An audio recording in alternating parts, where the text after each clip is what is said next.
வணிகர் சங்கம், தமிழர் வணிகர் சங்கம் என்ற ஒரு அமைப்பை கட்டி உலகத்தில் இருக்கிற தமிழர்களை எல்லாம் ஒன்று திரட்டி தமிழர்களிடம் வணிக செய்ய வேண்டும் என்பதை ஒரு மையப்பொருளாக கொண்டு வேலை செய்தார். தற்போது தமிழர் விடுதலை கட்சி என்ற கட்சியை ஆரம்பித்து அதற்கு தலைவராகவும் இருக்கிறார்.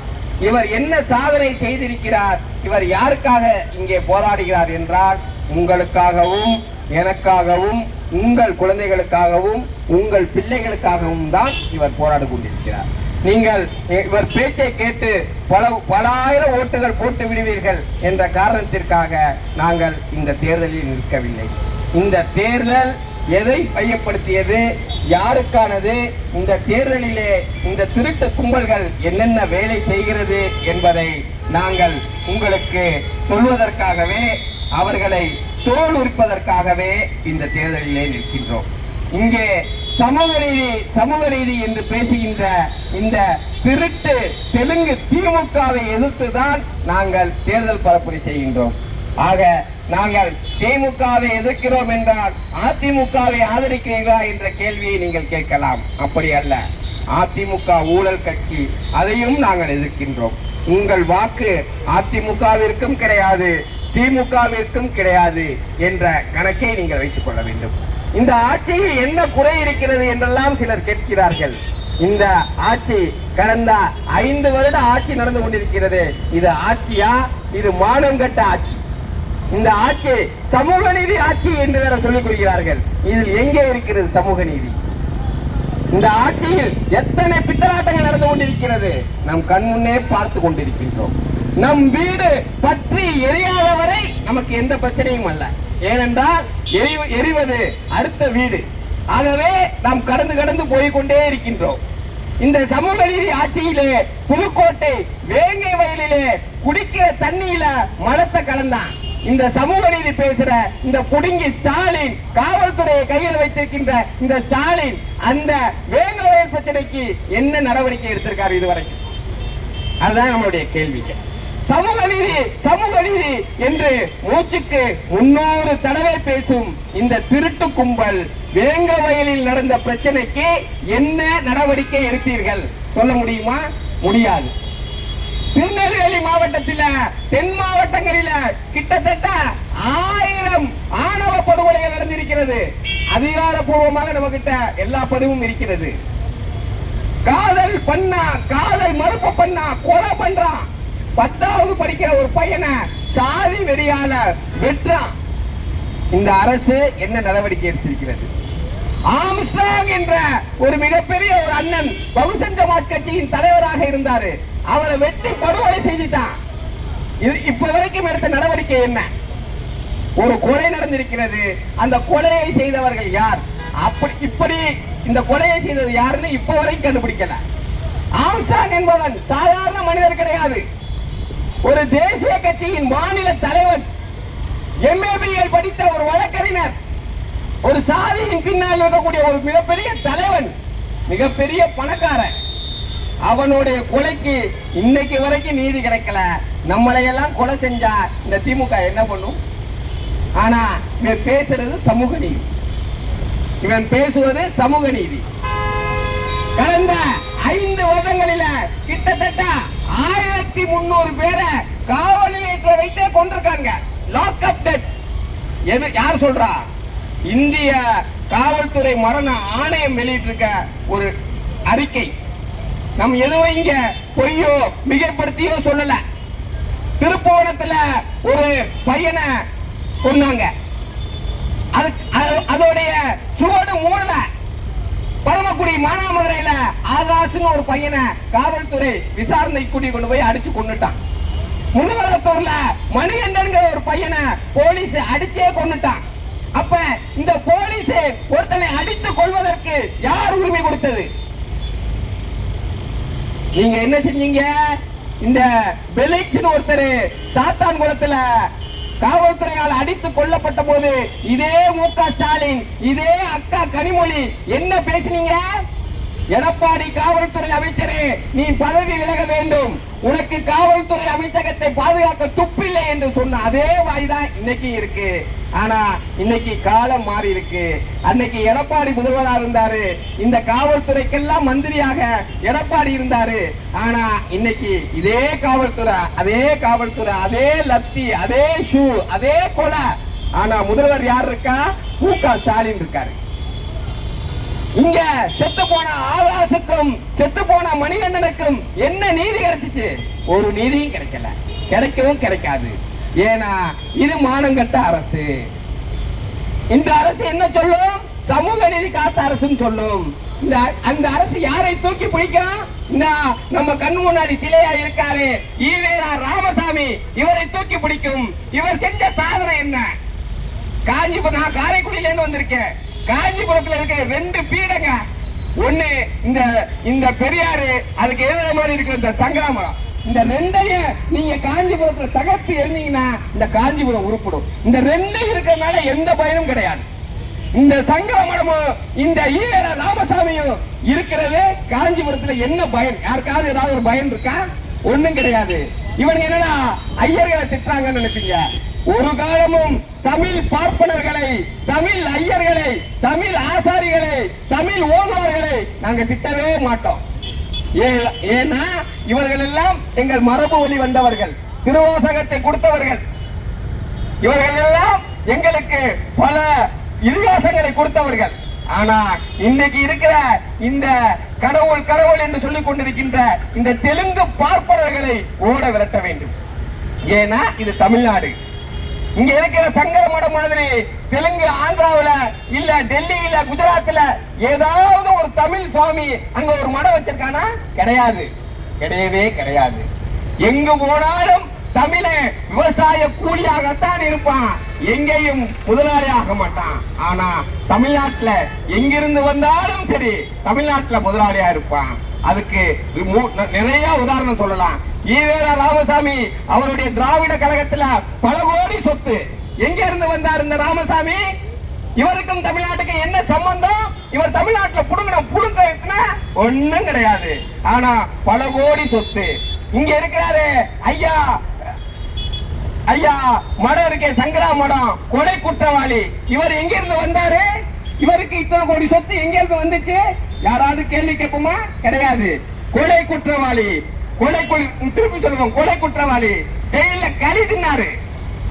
ஜெயலலிதா கன்னட பாப்பத்தியாக இருந்தாலும் அது ஒரு மிகப்பெரிய ஆளுமை நிறைந்த பெண். கொலை குற்றவாளியை பிடிச்சி ஜெயில போட்டுச்சு. சமூக நீதி பேசுறாங்களே, திருட்டு கருணாநிதி, அவன் வந்து அந்த வழக்கில் இருந்து அவரை வெளியாக்குனான். இங்க இருக்காரு பாபுசா, பிரகாஷா, எங்க இருந்து வந்தவங்க? குஜராத்தில இருந்து வந்தவர்கள். குஜராத்திலிருந்து வந்து இந்த காஞ்சிபுரத்துல பாபுசா தியேட்டர் வச்சிருக்கான், பாபுசா கல்யாண மண்டபம் வச்சிருக்கான், பாபுசா பட்டுக்கடை வச்சிருக்கான், பல கோடிக்கு அதிபராக இருக்கான் பாபுசா, பிரகாஷா. ஆனா தமிழே இங்க வாழ வழி இல்லாம இருக்கான். இந்த காஞ்சிபுரம் உலக புகழ்பெற்ற காஞ்சிபுரம் பட்டு யார் தயார் செய்தது? காஞ்சிபுரத்தில் உள்ள மன்னர்கள் இவங்க தறி போட்டு இந்த பட்டை உலகத்திற்கு கொண்டு போய் சேர்த்தாங்க. ஆனா இந்த பட்டு வணிகம் இன்னைக்கு யார் கையில இருக்கு? பாபுசா கையில இருக்கு. இந்த பாபுசா யாரு? இவன் எப்படி இங்க இருந்து வந்தான்னு யாராவது என்னைக்காவது யோசிச்சிருக்கமா? கிடையாது. வெளியூர்ல இருந்து யாராவது வந்தா என்ன சொல்றோம்? பாபுசா கடையில போய் பட்டு வாங்குறோம். இங்க இருந்த பச்சையப்ப முதலியார் என்ன ஆனாரு? இங்க எத்தனை முதலியார்கள் இங்க எவ்வளவு பட்டு வியாபாரம் பார்த்தாங்க, அவர்கள் எல்லாம் என்ன ஆனார்கள்? அப்ப தமிழர்களுடைய வணிகத்தை சிதைக்க வேண்டும், தமிழர்களை அழிக்க வேண்டும், தமிழ்நாட்டில் இருந்து தமிழர்களை அகதியாக ஆக்க வேண்டும் என்பது இந்த ராமசாமியோடைய திட்டம். இவனுடைய வாரிசு மு.க. ஸ்டாலினோட திட்டம், அவர்களுடைய வாரிசு உதயநிதியோடைய திட்டம். அதனாலதான் இவன் போய் சங்கர மடத்துக்கு சால்ரா அடிப்பான். நீங்க நினைக்கலாம் சங்கரா மடத்தை திட்டுவது இந்த திராவிட கழகம் என்று. கிடையாது. எதிர செலவப்பான், எதிர மைக்கு போட்டு பேசுவான், பின்னாடி வழியா கட்டி பிடிச்சுக்குவான், பின்னாடி வழியா குழாவிக்குவான். இன்னும் வெக்கம் கட்டு சொல்லணும்னா செய்யாத வேலையெல்லாம் பின்புற வாசல் வழியாக செய்யற வேலையைத்தான் இந்த ராமசாமியும் செய்வான், இந்த சங்கராசாமியும் செய்வான். ரெண்டு பேரும் ஒண்ணு. இது ஆரியம், இது திராவிடம். இந்த ரெண்டு ஆணியுமே தமிழ்நாட்டுக்கு தேவையில்லாத ஆணி. இந்த தமிழர்களுடைய வரலாறு தெரியுமா இவர்களுக்கெல்லாம்? உலகம் முழுவதும் எங்கிருந்தோ வந்தவர்கள் எல்லாம் இந்த காஞ்சிபுரத்துக்கு வந்தாங்க. உலக பல்கலைக்கழகம் நடைபெற்ற இடம் காஞ்சிபுரம். காஞ்சிபுரம் மக்களே, நீங்க காஞ்சிபுரத்துடைய வரலாற்றை தெரியாம இருக்கீங்க. நான் சைனாவின் பெய்ஜிங் நகரத்துக்கு போனேன். அங்க வச்சிருக்கான் அறிவாளிகள் சிறந்து வாழும் பகுதி காஞ்சிபுரம். எத்தனை வருஷத்துக்கு முன்னாடி? 800 வருஷத்துக்கு முன்னாடி. உலகத்தில் உள்ள அத்தனை பல்கலைக்கழகத்துடைய கிளை இந்த காஞ்சிபுரத்தில் இருந்தது. இந்த காஞ்சிபுரம் எப்படி இருந்த நகரம் தெரியுமா? இங்க இருக்கிற தமிழர்கள் பட்டை உலகம் முழுவதும் வியாபாரம் பண்ணா, இங்க இருந்த அறிவை உலகம் முழுவதும் கொண்டு போய் சென்றான். அப்படி இருந்த காஞ்சிபுரம் இன்னைக்கு காஞ்சிபுரத்துடைய அடையாளம் என்ன? பாபுஷா. பாபுஷா எங்க இருந்து வந்தா? குஜராத்தில ஒரு குக்கிராமத்துல சாப்பிடறதுக்கு வழி இல்லாத பாபுஷா இன்னைக்கு காஞ்சிபுரத்தில் மிகப்பெரிய தொழிலதிபர். மாசம் மாசம் திமுகவிற்கும் அதிமுகவிற்கும் பாஜகவிற்கும் பல கோடி மாமூல் கொடுத்துக்கிட்டு இருக்கான். அந்த பணத்தை வாங்கிட்டான் மு.க. ஸ்டாலின் நமக்கு ஓட்டுக்கு 2000 ஓவா கொடுக்கிறார். 2000 ஓவா அவர் சம்பாதித்து கொடுக்கல. 2000 ஓவா இந்த மாதிரி பாபு சாவுட்டையும் கஞ்சா கடத்தல் வியாபாரிகிட்ட வாங்கி தான் கொடுக்கிறாரு. இல்லைன்னு சொல்லுங்க, என் மேல மாநஷ்ட வழக்கு போட சொல்லுங்க, நான் நிரூபிக்க நான் தயாரா இருக்கேன். மு.க. ஸ்டாலினோட யாரு பொன்னாடை போத்துறா, அவர் யாரு நேர சந்திச்சு பேசுறான்னு ஒரு லிஸ்ட் எடுங்க. கஞ்சா வியாபாரி, உலகம் முழுவதும் போதைப் பொருள் கடத்துறவன், கராயின் கடத்துறவன், இப்படிப்பட்ட ஆளுகிட்ட தான் போட்டோ எடுப்பாங்க. அந்த பணத்துல தான் படம் எடுப்பாங்க. அந்த பணத்தை வச்சுக்கிட்டு தான் அவங்க உல்லாச வாழ்க்கை வாடுவாங்க. மு.க. ஸ்டாலின் கட்டுற வாட்சோடைய விலை 50 லட்சம். அவன் மருமகன் கட்டுற வாட்சோடைய விலை 2 கோடி. கை கட்டுற கடிகாரத்தோடைய விலை 2 கோடி. நம்ம தெரு கோடியில இருக்கோம். நம்ம வாக்களித்து நமக்கு முதல்வராக இருக்கிறவன் கையில கட்டுற வாட்சோடைய மதிப்பு 2 கோடி. அதுவும் மணிதான் காட்டுது. இங்க நம்ம கட்டிருக்க 200 ரூபாய் வாட்சும் மணிதான் காட்டுது. எவ்வளவு சொகுசு வாழ்க்கை வாழ்றாங்க. யாருடைய பணத்தில்? நம்மளுடைய பணத்துல. பணம் எப்படி வருது? நல்லா தெரிந்து கொள்ளுங்கள் மக்களே. தமிழ்நாட்டில் தமிழருக்கு வேலை இல்லை. தமிழ்நாட்டில் இருக்கவனுக்கு வேலையும் தெரியாது. ஏன் தெரியாது? எல்லாம் போதைக்கு அடிமை. 10ஆம் வகுப்பு படிக்கும் போது கஞ்சா ஐஸ்கிரீம் சாப்பிடுறான் நம்ம குழந்தை, நமக்கு தெரியாது. நம்ம எல்லாம் நினைச்சுட்டு இருக்கோம் நம்ம புள்ள பள்ளிக்கூடத்துக்கு போகுது, படிக்குது, வருதுன்னு நம்ம நினைச்சிட்டு இருக்கோம். நம்ம புள்ள கஞ்சா சாக்லேட் திங்குது, கஞ்சா முட்டாய் சாப்பிடுது, கஞ்சா ஐஸ்கிரீம் சாப்பிடுது. இது யாரு செய்யறா? திட்டமிட்டே இந்த அரசு செய்யுது. இங்க இருக்கிற போலீஸ்காரருக்கு தெரியாதா? இங்க இருக்கிற டிஎஸ்பிக்கு தெரியாதா? இங்க இருக்கிற எஸ்பிக்கு தெரியாதா? எல்லாருக்கும் தெரியும். எல்லாருக்கும் கமிஷன் போகுது. அதனால ஒண்ணும் செய்ய மாட்டான். ஆனா இதே காவல்துறை என்ன பண்ணுவான்? ஹோட்டல்ல புகுந்து பிரியாணி நல்லா இருக்கான்னு செக் பண்ணுவான். இதே காவல்துறை என்ன பண்ணுவான்? கல்லு இறக்குனா கல்லு இறக்குற தொழிலாளிய துப்பாக்கியால சுடுவான். அதான் நடக்குது. என்னைக்காவது ஒரு போலீஸ்காரன் ஒரு கஞ்சா வியாபாரிய துப்பாக்கியால சுட்டான செய்தி உண்டா? கிடையாது. ஏன்னா அவன் கமிஷன் கொடுக்கிறான். நாட கெட்டு குட்டிச்சவராக்கிட்டான்.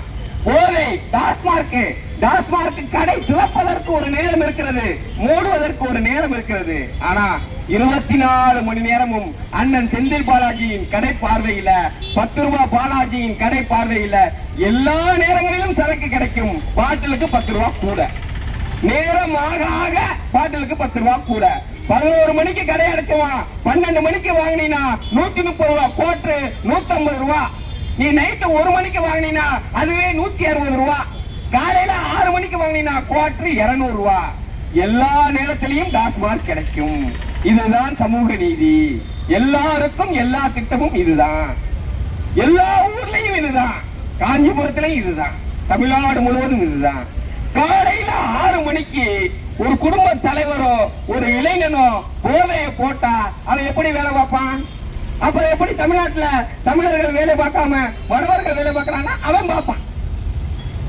இன்னைக்கு பேசணுமே குஜராத் மோடியை பத்தி பேசக்கூடாது. மோடி அயோக்கியன்னு சொல்ற இந்த திமுக, மோடி ஆள்ற குஜராத்தில் பூரண மதுவிலக்கு இருக்கு, பீகாரில் பூரண மதுவிலக்கு இருக்கு, மோடியோட மூத்திரத்தை வாங்கி குடி, அப்படியாவது ஸ்டாலினுக்கு அறிவு வருதான்னு பார்ப்போம். அவன் நாட்டுல மது விலக்கு இருக்கியா?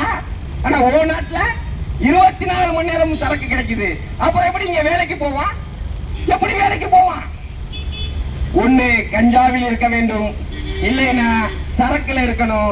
நீ பணக்காரனா இருந்தா கராயில இருக்கணும், அதுக்கு மேல பணக்காரனா இருந்தா மெத்தபையில இருக்கணும். ஆக மொத்தம் தமிழர்கள் தமிழர்களாக இருக்கக்கூடாது, தமிழர்கள் போதையிலே இருக்கணும். இப்படி போதையிலே இருப்பதின் விளைவு சாதி சண்டை, இப்படி போதையிலே இருப்பதுடைய விளைவு மத சண்டை. இதுதான் நடக்கும். இங்க எந்த ஆம்பளையும் இங்க புள்ள பெத்துக்கிறதுக்கு வழி கிடையாது. தமிழ்நாட்டின் பிள்ளை குழந்தையோடைய பிறப்பு விகிதம் குறைந்து விட்டது. எவனுக்கு இங்க ஆண்மை கிடையாது. ஏன்? சரக்கு அப்படி. நீ குடிக்கிற 110 ஓவா சரக்கு அப்படி, நீ போடுற கஞ்சாவுடைய பருப்பு அப்படி. அப்ப இங்க வட இந்தியர்கள் வந்து குவிந்து கொண்டே இருக்கான் பாருங்க. இன்னைக்கு வட இந்தியன் ஒருத்தன் சொல்றான், என் புள்ள காஞ்சிபுரத்துல இருக்கிற அரசு பள்ளிக்கூடத்துல படிக்குது, தமிழ் படிக்குதுங்கிறான். பெருமையா சொல்றான். நம்மளும் அதை பெருமையாக நினைக்கிறோம். அது கிடையாது. தமிழர்கள் வந்தேரியாக போகிறோம். கண் முன்னே பக்கத்துல இலங்கையில ஒரு 3 லட்சம் தமிழர்களை சுட்டு கொன்னாங்க. நம்ம எல்லாம் பார்த்துக்கிட்டு இருந்தோம். அதே மாதிரி தமிழ்நாட்டில் இருக்க தமிழர்கள் உன்னையும் என்னையும் கொல்ல போறான். அப்பவும் பார்த்துக்கிட்டு தான் இருக்க போறோம். ஏன்னா இது தமிழருக்கான நாடு கிடையாது, இது தமிழருக்கான பூமி கிடையாது. ஏன்னு கேளுங்க, இது பாபு சாவோட பூமி, சங்கரா மடத்தோட பூமி, ஈவேரா ராமசாமியோட பூமி. ஏன்னா எங்க பார்த்தாலும் அவர்கள் தான் இருக்கார்கள்.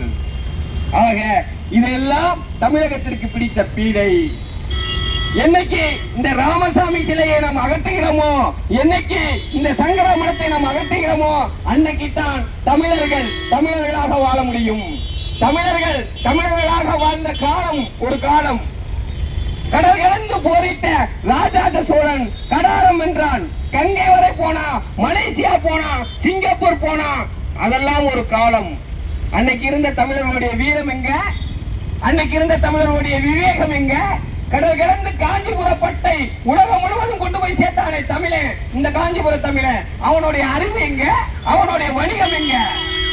திட்டமிட்டு இந்த திருட்டு திராவிட ஆட்சியில அதை எல்லாம் அழிச்சுட்டான். திட்டமிட்டு அழித்துக் கொண்டே இருக்கிறான். இன்னைக்கும் இந்த திமுக அதிமுக பின்னாடி கொடி பிடிச்சிட்டு போறது யாரு? நம்ம தமிழர்கள். 5 மணி ஆச்சுன்னா கையில ஒரு கோட்டரை கொடுத்து நீ குடிச்சிட்டு படுத்துருன்னு சொல்லிடுவான். முடிஞ்சு போச்சு தேர்தல். இந்த தேர்தல் தமிழனா தெலுங்கனா யாரை நாம் தேர்ந்தெடுக்க வேண்டுகின்ற தேர்தல். எங்களுக்கு நீங்க ஓட்டு போடுங்க, உங்கள் வாக்கை எங்களுக்கே போடுங்க, அப்படியெல்லாம் நாங்க சொல்ல வரல. நீங்கள் போடக்கூடிய வாக்கு கண்டிப்பாக இந்த திராவிட திருட்டு தெலுங்கர்களுக்கு இருக்கக்கூடாது. நீங்கள் போடக்கூடிய இந்த வாக்கு கண்டிப்பாக அதிமுகவிற்கு இருக்கக்கூடாது. நீங்கள் இந்த போடக்கூடிய வாக்கு நல்லவர்களா பார்த்து போடுங்க. நீங்கள் கேள்வி கேட்கிறவர்களா போடுங்க. உங்கள் பகுதிக்கு எது நன்மை என்று சொல்கிறார்களோ அவர்களுக்கு உங்கள் வாக்கை போடுங்க. என்னைக்காவது இந்த பழைய எம்எல்ஏ கூப்பிட்டு நீ இதை செஞ்சியா அதை செஞ்சியான்னு கேட்டிருக்கீங்களா? கேட்க முடியாது. ஏன்னா அவனுடைய டிசைன் அப்படி. மக்களே, அறிவார்ந்த மக்களே, உலகத்துக்கு அறிவை போதித்த காஞ்சிபுர மக்களே, எந்த கட்சியில வேணாலும் இருங்க, நான் பேசுறதுல கோபப்பட்டுக்குங்க. ஆனால் உங்கள் வாக்கு உங்கள் குழந்தைகளின் எதிர்காலம், உங்களுடைய வாக்கு உங்கள் வளரும் தலைமுறையின் எதிர்காலம். அதை கணக்கில் வச்சு போடுங்க. உங்களுக்கே தெரியும், யாரும் பேசி உங்களை புரிய வைக்க வேணாம். ஒரு நாளைக்கு எத்தனை படுகொலை நடக்குது. ஓட ஓட வெட்டி கொள்றான். மணல் மணல் மணல் கடத்துறதை தடுக்க போன சமூக ஆர்வலர்கள் லாரி வச்சு கொள்றான். ஒரு ஒழுங்கான விஓ இருந்தா அந்த விஓ வெட்டி கொள்றான். ரேஷன் கடையில ஏன்டா அரிசி குறைவா இருக்குன்னு ஒரு பொதுமக்கள் கேட்டா அவனை வெட்டி கொள்றான். தமிழ்நாடு முழுவதும் இந்த வெட்டி கொள்ளக்கூடிய கலாச்சாரம் தமிழ்நாடு முழுவதும் இருக்கு. நானும் ஒரு திமுக காரன் தான். எங்க தாத்தா மொழிப்போர் தியாகி, எங்க அப்பா இன்னைக்கு திமுக காரரு. அதனால எங்க அப்பனை நானும் பேசிக்கிறது கிடையாது. இன்னைக்கும் எங்க அப்பா திமுக கடைவெடி கட்டி தான் போறாரு. அவரை என்னால புரிய வைக்க முடியல. அவரை என்னால சத்தியமா புரிய வைக்க முடியல. அதனாலதான் நான் உங்கள்கிட்ட வந்து பேசிட்டு இருக்கேன். நான் திமுக காரன் சொல்றதுல வெட்கப்படுறேன். ஏன்னா இந்த ஆட்சி அப்படிப்பட்ட ஆட்சி. கஞ்சா காஞ்சிபுரத்துல எப்படின்னு தெரியல. நானும் தமிழகத்துக்கு பல இடங்கள் முழுவதும் போயிட்டு வந்துட்டேன். எல்லா இடங்களிலும் கஞ்சா.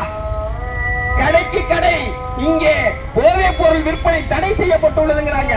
இந்த ஹான்ஸ் ஒண்ணு சொல்றாங்க, எல்லா கடையிலும் கிடைக்குது, எல்லா கடையிலும் கிடைக்குது. இவர்கள் அந்த ஹான்ஸை தடை செய்யவில்லை என்றால் அந்த ஹான்ஸ் பாக்கெட்டோட விலை 15 ரூபாய். ஆனா தமிழ்நாடு அரசு அந்த ஹான்ஸை தடை செய்திருப்பதால் அந்த பாக்கெட்டோட விலை 100 ரூபாய். பிளாஸ்டிக், இங்க பிளாஸ்டிக் தமிழ்நாட்டில் தடை செய்யப்பட்டிருக்கிறது. பிளாஸ்டிக் கப்பு வாங்க முடியாது. நீங்க அந்த பிளாஸ்டிக் கப்போடைய விலை 1 ரூபாய். தடை செய்வதற்கு முன்னாடி தமிழ்நாடு அரசு தடை செய்ததற்கு அப்புறம் அந்த கப்போடைய விலை 10 ரூபாய். தடை செஞ்சீங்க, அது எப்படா வருது? சரி, நாங்க இங்க காஞ்சிபுரத்துல இருக்கோம். எங்க இமாச்சல பிரதேசத்துல இருந்து எப்படா கஞ்சா இங்கே வருது? யாராவது பதில் சொல்ல முடியுமா? முடியாது. ஏன்னா நடத்துற ஆட்சியாளர்கள் அப்படி திட்டமிட்டு ஒரு தலைமுறையை அழித்து விட்டனர். நம்ம பேசுவது வாக்குக்காக அல்ல. சத்தியமா நீங்க எங்களுக்கு வாக்களிக்க வேண்டாம். ஆனா நீங்கள் சிந்தியுங்க. நம்மளுடைய தலைமுறையை காப்பாற்ற வேண்டும், நம் குழந்தையை காப்பாற்ற வேண்டும். பெண் குழந்தைகள் இன்னைக்கு வெளியில போக முடியல. 6 வயசு குழந்தைய கெடுக்கிறாங்க. 6 வயசு குழந்தைய, 6 வயசு எல்லார் வீட்லயும் பிள்ளை குட்டிகள் இருக்கும். 6 வயசு குழந்தை, யோசிக்க வேண்டாம்? ஏன் அவனுக்கு அந்த அளவுக்கு போதையின் உச்சம் அவனுக்கு தெரியல. 6 வயசும் தெரியல, 60 வயசும் தெரியல. 60 வயசு கிழவிய கூட இன்னைக்கு வெளியில போக முடியல. ஆனா இந்த மானங்கட்ட ஸ்டாலின் இது சமூக நீதி அரசுங்கிறான். சமூக நீதி தான். எதுல? 6 வயசு குழந்தையை கெடுக்கிறதுலயும் சரி, 60 வயசு அம்மாக்களை கெடுக்கிறது சரி, இதுல இந்த ஆட்சி சமூக நீதி தான். அப்படித்தான் இருக்குது. வெக்கங்கட்ட ஆட்சி. எத்தனையோ ஆட்சிகளை நாம் பார்த்திருப்போம். இந்திரா காந்தியோட எமர்ஜென்சியை பார்த்திருப்போம். ஆனா இந்த கடந்த 5 வருட ஆட்சி மாதிரி ஒரு வெக்கக்கட்ட ஆட்சி, ஒரு கீழ்த்தரமான ஆட்சி, ஒரு போதை ஆட்சி உலகத்துல இந்த மாதிரி எங்கேயுமே நடந்திருக்காது. ஹிட்லர் சொல்லுவாங்க, ஹிட்லர்லாம் எவ்வளவோ மேலு. ஒரு பத்திரிகையாளர் ஒருத்தர் இருந்தாருங்க. அவர் பேர் என்ன? பத்திரிகையாளர் சவுக்கு சங்கர் ஒருத்தர் இருந்தாரு. அவர் என்ன பண்ணாரு? யூடியூப்ல பேசினார். யூடியூப்ல பேசுறதுக்காக அவர் மீது 4 குண்டாஸ். ஆனா இங்க கஞ்சா விக்கிறவன், போதை விக்கிறவன், தாலி இருக்கிறவன், செயின் இருக்கிறவனுக்கெல்லாம் எந்த தண்டனையும் கிடையாது. விவசாயிகள் போராட்டம் செய்தால் விவசாயிகள் மீது குண்டா சட்டம். இங்க பரந்தூர் விமான நிலையத்தை எதிர்த்து அந்த மக்கள் போராட்டம் செய்தால் அந்த ஊருக்குள்ள யாரையுமே விடுறது கிடையாது, அவர்கள் மீது குண்டாசு. ஆனா இங்க இவன் என்ன சொல்லுவான்? மோடி ஆட்சியை சொல்லுவான், அது பாசிச ஆட்சிங்க. இதுவரைக்கும் இந்த தமிழ்நாட்டுல எத்தனையோ ஆட்சிகள், அந்த எந்த ஆட்சிகளும் இந்த மாதிரி மானங்கட்ட வேலையை செஞ்சதில்லை. இந்த மானங்கட்ட ஆட்சிக்கு முடிவு செய்வோம். ஓட்டே நீங்க போராட்டினாலும் பரவாயில்ல, இந்த மானங்கட்ட திமுகவிற்கு, இந்த திருட்டு தெலுங்கு திமுகவிற்கு, இந்த போதை திமுகவிற்கு ஒருபோதும் நமது வாக்களிக்காதீர்கள். நமக்கான மக்கள் யாருன்னு பாருங்க, நமக்காக நிக்கிறது யாருன்னு பாருங்க. நாங்க காலையில வேலைக்கு போயிடுறோம், சாயந்தரம் இந்த பிரச்சாரத்தை பண்றோம். ஏன்னா நாங்க வேலை பார்த்தாதான் எங்க வயிற்றுக்கு சோறு, எங்க குடும்பத்துக்கு சோறு. இங்க இருக்கின்ற அமைச்சர்களும், இங்க இருக்கிற திமுக எம்எல்ஏக்களும் அப்படியா இருக்காங்க, அதிமுக எம்எல்ஏக்கள் அப்படியா இருக்காங்க. கோடி கோடியா சம்பாதிக்கிறான். பாபு சார் இருக்கான், அவன் இருக்கான், இவன் இருக்கான், கோடி கோடியா சம்பாதிக்கிறான். கஞ்சா வியாபாரிகள் கோடிக்கணக்கில் பணத்தை கொடுக்கிறாங்க. அதனால தான் தமிழ்நாடு முழுவதும் சர்வ சாதாரணமாக கஞ்சா இருக்குது. அத்தியாவசிய பொருள் வாங்குறோமோ வாங்கலையோ, கஞ்சா எங்க கிடைக்குங்கிறது தெரியும். இப்ப டோர் டெலிவரி கொடுத்துறான் கஞ்சா. ஏன்னா இங்க கேக்குறவங்க பல பேரை கஞ்சா பயன்படுத்த மாட்டீங்க, அதனால உங்களுக்கு தெரியல. ஆனா கஞ்சா பயன்படுத்துறவங்களுக்கு தெரியும் எத்தனை மணிக்கு கஞ்சா வாங்கலாம், எந்த கஞ்சா எப்படி வாங்கலாம், டோர் டெலிவரி எங்க பண்ண எங்க கிடைக்கும்னு. உங்கள் வீட்டு குழந்தைகளை நீங்கள் பரிசோதிக்கும் காலம் இது. என் உள்ள அப்படி எல்லாம் செய்ய மாட்டான் நீங்க நினைப்பீங்க. ஆனா கஞ்சா ஐஸ்கிரீம் வடிவில் அவன்கிட்ட போகுது, கஞ்சா முட்டாய் வடிவில் அவன்கிட்ட போகுது. இதையெல்லாம் இல்லை நீங்க இருக்க எஸ்பி சொல்லுங்க. நான் அறிக்கை வச்சிருக்கேன், நான் ஆய்வறிக்கை வச்சிருக்கேங்க. கஞ்சா எந்தெந்த வழியாக எல்லாம் மக்களிடம் புழக்கத்தில் இருக்கு நான் ஆய்வறிக்கை வச்சிருக்கேன், நான் சும்மா பேசல. ஆக ஒவ்வொரு குழந்தைகளுடைய பேக்கு, பள்ளி புத்தகம், பாட புத்தகத்தை நீங்க அம்மா அப்பா எடுத்து பாருங்க. நம்மளுடைய வாழ்க்கை முறையே மாறி போச்சு. யாரும் குழந்தைகளிடம் பேசுவது கிடையாது. ஏன் சோகமா இருக்கான்னு கேட்கறது கிடையாது. ஏன்னா நமக்கும் குழந்தைக்குமான இடைவெளி நிறைய போயிடுச்சு. இப்படி கூட்டு குடும்பத்திலிருந்து நாம் பிரிந்து தனி குடும்பமாக போய்விட்டோம். ஒரு காலத்துல குழந்தைகளை அம்மா அப்பா வளர்த்ததை விட தாத்தா பாட்டி வளர்த்தார்கள், சின்னம்மா பெரியம்மா வளர்த்தாங்க. இன்னைக்கு காலம் அப்படி கிடையாது. எல்லாம் தனித்தனி குறித்தனமாக இருக்கிறோம். ஆகவே நீங்க என்ன வேலையில இருந்தாலும் சரி, உங்கள் குழந்தைகளை கவனியுங்கள். உங்கள் குழந்தைகள் அல்ல, இந்த நாட்டின் எதிர்காலம். இந்த நாட்டை நாளை ஆளப்போகிறவர்கள், தமிழகத்தின் மேயர்கள். ஆகவே உங்கள் குழந்தைகளை பாதுகாலுங்கள். உங்கள் குழந்தைகளை கெடுப்பது இந்த திருட்டு திராவிட போதை அரசு, இந்த திருட்டு திராவிட மாடல் அரசு, இந்த திராவிட கஞ்சா அரசு. ஆகவே இந்த அரசுகளை புறக்கணிப்போம். தமிழர்களுக்காக வாக்களிப்போம். நல்லவர்களுக்கு வாக்களிப்போம். நல்லவர்களாக இருப்போம். தமிழ்நாடு இங்கே, தமிழ் எங்கே, தமிழ் ஆளும். தமிழரை வாழ வைப்போம். தமிழரை ஆள வைப்போம். நன்றி.